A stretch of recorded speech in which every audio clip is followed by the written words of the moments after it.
Hello, everybody.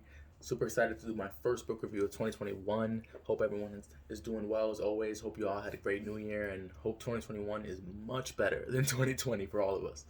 Um, without further ado, my first book review for 2021 is Grit by Angela Duckworth. Awesome, awesome, awesome, amazing book. Grit, the power of passion and perseverance. If you're into achievement, if you're into high achievement, if you're into just being successful and figuring out, how you can cultivate that sense of passion and perseverance or grit and just become a high achiever in your space, then I definitely recommend this book. If you're interested, if you're a leader or high up in your company and you manage people and you're interested in growing a culture, cultivating a culture of grit in your space, of course, I definitely recommend the book. And then if you're a parent or a mentor or coach of some sort and you want to understand how to motivate others, awesome book. Angela, she does a great job of she's a psychologist, right, and so the book includes a lot of stories, a lot of excerpts, a lot of studies and research, but she writes it in a way that makes it so interesting and so easy to understand.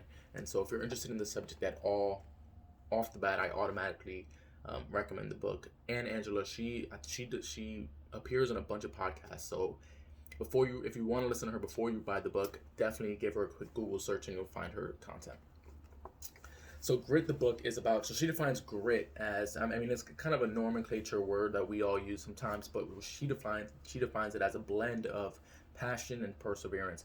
And when she says passion, she really means an overarching goal or an overarching theme or philosophy in your life, right? It's not really like passionate, but she defines it as if you're someone who is consistently aiming to a specific goal, or you have a north star in another sense, and you have this one place, an overarching goal that you're trying to get to, and that's your passion, that's your calling in life, right? And so that's really what she means when she says passion.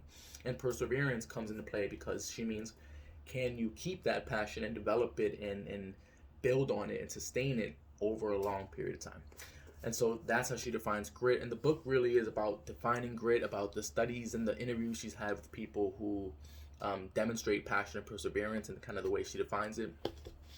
And then the book kind of dives into how you can cultivate grit yourself, and then how from the inside out, and then how you can cultivate grit in yourself from the outside in. And so, awesome book. The first part of it is about how to cultivate grit in yourself, and I think she goes over interest. So before you follow your passion, you want to find what your passion is, right? So you want to find something and narrow things down and do the internal work to ask yourself, what are my passions? What is it that I care about? What is it that would interest me and motivate me to serve as my passion in life, right?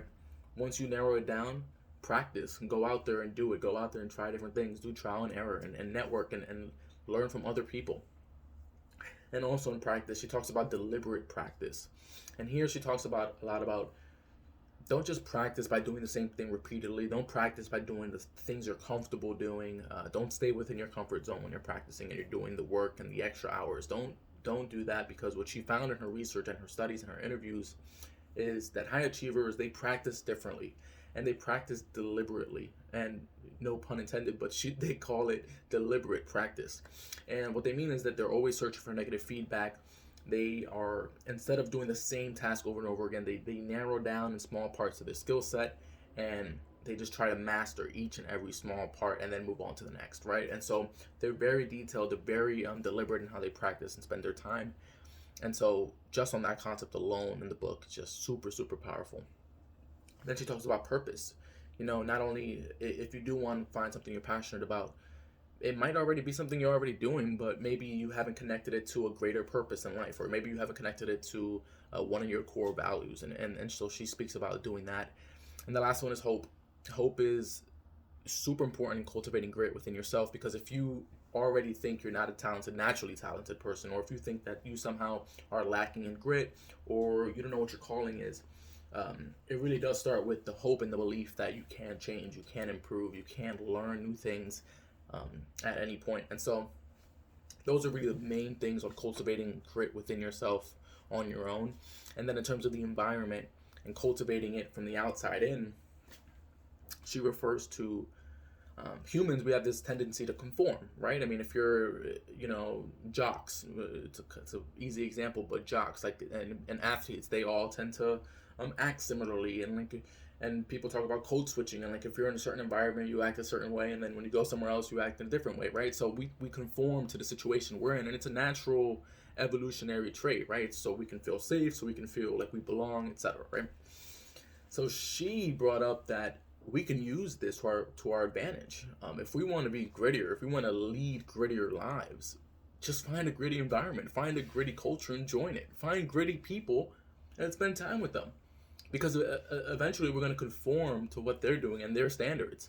So I couldn't agree with that more. I mean, it's so simple. So some things are so simple that you wouldn't believe it, but exactly, that's one of the things you can do, and I think that would be huge. I mean, one of the examples I write about in the written portion of this is, it may seem crazy to hear someone, oh, I wake up at 4 a.m. and go to the gym, but it sounds less crazy if you have 4 buddies waiting for you. If you have if you have the rest of your sports team waiting for you at the gym, right? So the things become less daunting, less difficult when you're doing it with a bunch of other people and you're in that sort of culture. So definitely recommend Grit.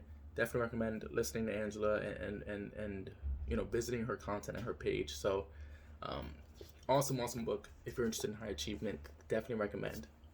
Thanks everybody.